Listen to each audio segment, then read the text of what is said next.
है ना। तो क्रिया को इंग्लिश में वर्ब कहते हैं। तो यदि आपसे कोई पूछे तो आप वर्ब का अर्थ क्या बताएंगे? हिंदी में क्रिया होती है।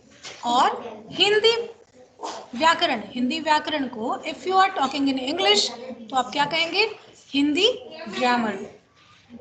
हिंदी ग्रामर कहेंगे, व्याकरण को हिंदी में ग्रामर कहते हैं, सॉरी इंग्लिश में ग्रामर कहते हैं। इसी प्रकार क्रिया को इंग्लिश में वर्ब और क्रिया कहते हैं। वर्ब को, वर्ब की हिंदी क्या होगी? क्रिया होगी। चलिए, यहाँ पे आपको कुछ चित्र समझने के लिए दिए गए हैं। चैप्टर के सबसे शुरुआत में, या पृष्ठ संख्या 44 यानी पृष्ठ संख्या 45 पर इस पाठ को आपको दिया गया है। तो चलिए इन दिए गए चित्रों को हम सबसे पहले देखते हैं। इसमें क्या है? एक चित्र में मोहन पुस्तक पढ़ता है, दूसरे में गीता दूध पीती है, तीसरे में मेज पर बसता है और चौथे में बारिश हो रही है। तो पढ़ता है क्रिया है क्योंकि इससे पढ़ने के कार्य का पता चलता है। पीती है क्रिया है क्योंकि इससे पीने के कार्य का पता चलता है क्रिया है क्योंकि इससे बस्ते के मेज पर होने का पता चलता है। हो रही है क्रिया है क्योंकि इससे बारिश होने का पता चलता है। बच्चों, अभी आप सभी थोड़े कंफ्यूज हो रहे होंगे कि अरे ये क्रिया क्या, अब हमने सर्वनाम पढ़ लिया, विशेषण पढ़ लिया, कारक पढ़ लिया, अब ये क्रिया क्या आ गई। अंग्रेजी में तो हमने पढ़ा है कि हाँ क्रिया क्या होती है, अब इसे हिंदी में भी पढ़ना पड़ेगा, तो ये कैसे समझेंगे? आपको घबराने की कोई ज़रूरत नहीं है, आप बहुत ही आसान तरीक़ों से इसे समझेंगे। तो इसका आपको सिर्फ एक काम करना है, ध्यान से सुनना है और समझने का प्रयास करना है। तो सबसे पहले देखिए, जो शब्द किसी कार्य के करने या होने का बोध कराते हैं उन्हें क्रिया कहते हैं। आई थिंक आप सभी को यह पता होगा कि कोई कार्य क्या होता है। मान लीजिए मैंने आपको कहा तुमने पुस्तक खराब कर दी, तो आपने क्या किया? आपने यहाँ पे किया यानी क्रिया, कुछ क्रिया किया आपने, जिसके लिए मैंने आपको कहा है। मैंने कहा आपने पुस्तक खराब कर दी, मैंने कहा है आपने पूरी पुस्तक पढ़ ली। ये मैंने एक प्रश्नवाचक वाक्य बोला है, लेकिन इस वाक्य के अंदर भी मैंने क्रिया के बारे में पूछा है कि क्या आपने पूरी पुस्तक पढ़ ली। तो पढ़ना क्या है? देखो, जब हम कुछ करते हैं, कुछ भी करते हैं, तो वो क्या हो जाती है?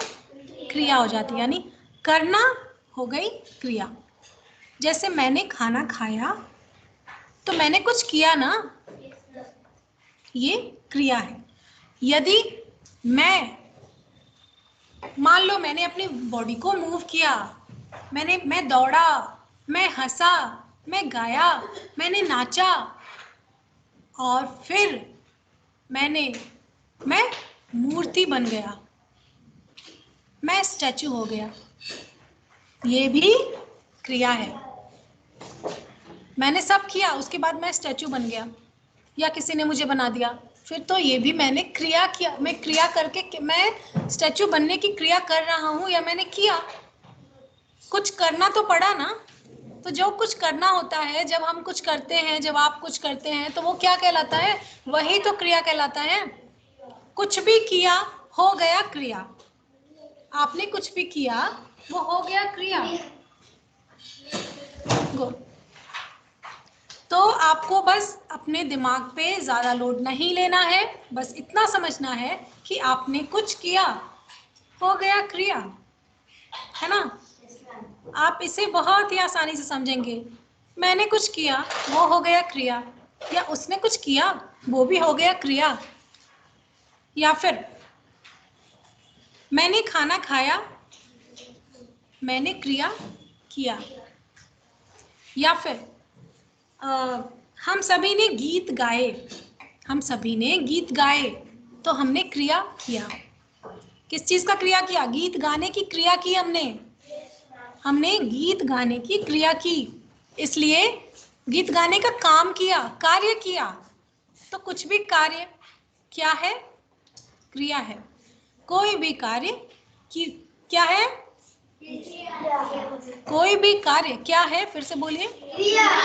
हाँ, जब आप कुछ भी करते हैं तो वो हो जाती है क्रिया। क्रिया स्त्रीलिंग है, शब्द है, तो आप जब भी क्रिया बोलेंगे तो आप उसमें अपने वाक्य के अकॉर्डिंग, वाक्य के अनुसार आप उसमें स्त्रीलिंग या पुल्लिंग शब्दों को ऐड करेंगे या उनका प्रयोग करेंगे। जैसे हमने कहा कि हमने गाना गाया, तो यह हो गई गाना गाने की क्रिया। चलिए, तो आई थिंक अब आपको समझ में आया होगा कि आप कुछ भी करेंगे वो हो जाएगी क्रिया। कुछ भी आप करेंगे, आप पानी पी रहे हैं, आप क्रिया कर रहे हैं। आप पेंसिल को अपने मुंह में ले रहे हैं, आप क्रिया कर रहे हैं। आप पीछे मुड़कर देख रहे हैं, क्रिया कर रहे हैं। आप मेरी बातों को अनसुना कर रहे हैं, आप क्रिया कर रहे हैं। अनसुना करने के काम कर रहे हैं, तो आप क्रिया कर रहे हैं। आपने हाथ उठाया, आपने क्रिया किया। चलिए, तो फिर से एक बार पढ़ते हैं। जो शब्द किसी कार्य के करने या होने का बोध कराते हैं उन्हें कहते हैं क्रिया। तो क्रिया के, अब सबसे पहले हमने ये समझ लिया कि क्रिया इसे कहते हैं, ठीक है। अब हम समझेंगे कि ये क्रिया तो बहुत प्रकार के होते हैं। तो अब इनके जब जब ये लोगों को समझ में आया कि इस चीज को क्रिया कहते हैं, तो उन्होंने फिर क्या किया कि क्रिया को ढूंढना स्टार्ट किया कि कितनी तरह की क्रियाएं होती हैं। तो चलिए अब हम उनको अलग अलग करना स्टार्ट करते हैं, उनका एक ग्रुप तैयार करते हैं। तो इसके लिए क्रिया के बहुत ज़्यादा निष्कर्ष के बाद, बहुत ज़्यादा समझने के बाद, सोचने के बाद लोगों ने ये सोचा कि क्रिया ज़्यादातर दो तरह के होते हैं। क्रिया कितने तरह के होते हैं? तो ये दो तरह की क्रिया क्या हो जाते हैं? एक का नाम हो जाता है सकर्मक और दूसरा अकर्मक। सकर्मक का अर्थ होता है जो क्रिया कर्म के साथ की जाए। वो आपको आई नो वेरी वेल कि आपको समझ में बिल्कुल नहीं आएगा ये सकर्मक और अकर्मक, है ना? बट हम सभी इसको समझेंगे और समझ के रहेंगे। सकर्मक कर्म के साथ, अकर्मक कर्म के बिना। बट ये है क्या? इस शब्दों का अर्थ ही समझ में नहीं आ रहा है। चलिए अब हम समझेंगे। बच्चों, आई थिंक आपको इस कक्षा में, क्लास 4th में, आपको सकर्मक और अकर्मक क्रियाओं का अर्थ समझना ही नहीं है, ठीक है। बस आपको इतना समझना है कि सकर्मक, यदि किसी भी शब्द में स लग जाता है, सपरिवार, तो उसका अर्थ क्या होता है? परिवार के साथ। यदि किसी शब्द में स लग जाता है, स जोड़ दिया जाता है शब्द के पहले, तो उसका अर्थ हो जाता है स यानी साथ। तो कर्मक में जब विशेषज्ञों ने, विद्वानों ने स जोड़ा तो इसका अर्थ हो गया कर्म के साथ। और जब किसी शब्द में अ लग जाता है तो वो हो जाता है उस चीज के बिना। तो जब कर्मक में विद्वानों ने अ अक्षर जोड़ा तो अ अक्षर के साथ यह शब्द बन गया कर्म के बिना, यानी अकर्मक और सकर्मक। अकर्मक सकर्मक थे दो भाई, और ये दो भाई थे, कौन कौन थे? सकर्मक और अकर्मक। सकर्मक जो था वो एक और किसी चीज, कर्म को साथ लेके चलता था, ठीक है। पिता ने दोनों के साथ कर्म को भेज दिया, मतलब दो कर्म थे, पिता ने एक सकर्मक के साथ भी कर्म को भेजा और अकर्मक के साथ भी कर्म को भेजा। तो लेके वो चला उसको, लेकिन जो अकर्मक था उसने कर्म को वहीं पे घर पे छोड़ के चल दिया वो। तो वो कहलाया सकर्मक, जो जिसने साथ में कर्म को लिया, और जिसने कर्म को साथ बिना घर पे ही छोड़ दिया वो कहलाया अकर्मक। समझ गए ना? तो इस तरह क्रिया के दो भेद हो गए। क्रिया कौन है? माता या पिता, जो भी आप समझ लो। क्रिया है परिवार का मुखिया, और उसने दो भाइयों सकर्मक अकर्मक को नाम इसलिए दिया क्योंकि उसने दोनों के साथ कर्म को भेजा था। एक ने कर्म को रख लिया और दूसरे ने कर्म को छोड़ दिया। एक कर्म के बिना हो गया, एक कर्म के साथ हो गया, इसलिए दोनों बन गए सकर्मक और अकर्मक। तो आपको बस इतना जानना है कि क्रिया के दो भेद हैं। सकर्मक बच्चों ध्यान रहे, परीक्षा में पूछा जा सकता है कि सकर्मक का अर्थ बताइए और अकर्मक का अर्थ बताइए, इसलिए इन दो बातों को याद रखना है। हर वाक्य में क्रिया का होना आवश्यक है, बिना क्रिया के वाक्य बन ही नहीं सकता। हिंदी में क्रिया वाक्य के अंत में आती है।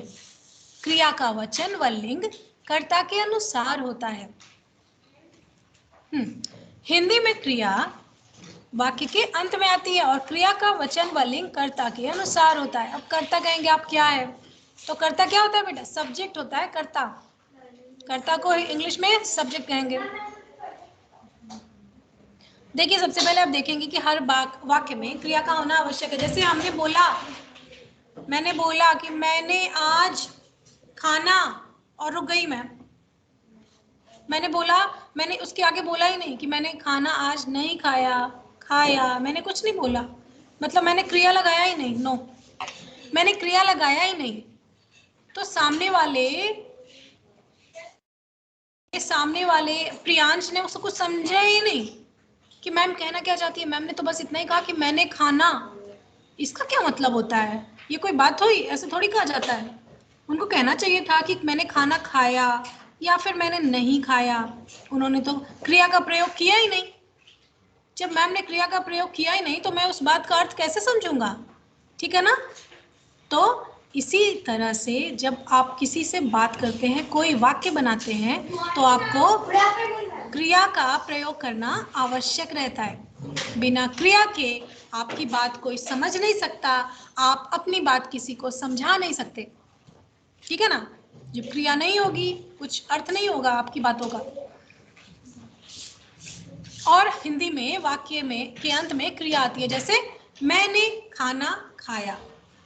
खाया, खाया इज अ क्रिया, वर्ब। तो हमने खाना खाया, वाक्य के अंत में आई है, स्टार्टिंग में कहाँ पे आई? वाक्य के अंत में आई है। अब क्रिया का वचन, क्रिया का वचन क्या होता है? एक वचन, दो वचन, सुने हैं ना आपने? एक वचन, सॉरी, एक वचन और बहुवचन। तो बहुवचन, एक वचन में सिर्फ एक होता है और बहुवचन में अनेक होते हैं या दो से ज्यादा होते हैं। तो जब क्रिया आप कहते हैं, जैसे मैंने कहा मैंने खाना खाया, ये खाया क्या हुआ? मेरे, यानी मैं क्या हूं? करता हूं, करने वाला। क्रिया कौन करता है? कोई तो करता होगा क्रिया। कुत्ता भौंका, ठीक है? तो कुत्ता कौन है? कुत्ता है कर्ता, और भौंकना क्या है? क्रिया। तो मैंने खाना खाया, तो मैं हूं कर्ता। खाना हो गई क्या? खाना हो गया संज्ञा, और क्रिया हो गया कौन सा शब्द? खाया। तो जब मैंने अपने बारे में कहा, जब मैं जो करता हूं, मैंने अपने बारे में कहा कि मैंने खाना खाया, तो मैंने किस वचन का प्रयोग किया? एक वचन का। खाया का अर्थ क्या हो गया? एक वचन। और जब मैं कहूंगी हम सभी ने लड्डू खाए, तो खाए का अर्थ क्या हुआ? क्या ये वो एक वचन है? बहुवचन वाली क्रिया वो लग गई। तो इसीलिए कहा जाता है कि क्रिया का वचन लिंग और कर्ता के अनुसार तय होता है। तो लिंग यानी पुरुष और स्त्री, और कर्ता यानी जब मैं इफ यू आप समझो कि मैं स्त्री हूं तो मैं क्रिया का प्रयोग अपने अनुसार करूंगी। यदि मैं पुरुष हूं तो मैं क्रिया का प्रयोग अपने अनुसार करूंगा। ठीक है? इस प्रकार वाक्य में क्रिया का प्रयोग होता है, जो कि लिंग पे भी। जैसे लिंग का उदाहरण समझिए कि कुत्ता भौंक रहा है। इस वाक्य में किस कौन से लिंग के बारे में कहा गया है? कौन सा लिंग है इसमें? पुल्लिंग है, स्त्रीलिंग है? पुल्लिंग, पुल्लिंग है, ठीक है। तो पुल्लिंग है और इस वाक्य में कौन से वचन का प्रयोग हो रहा है?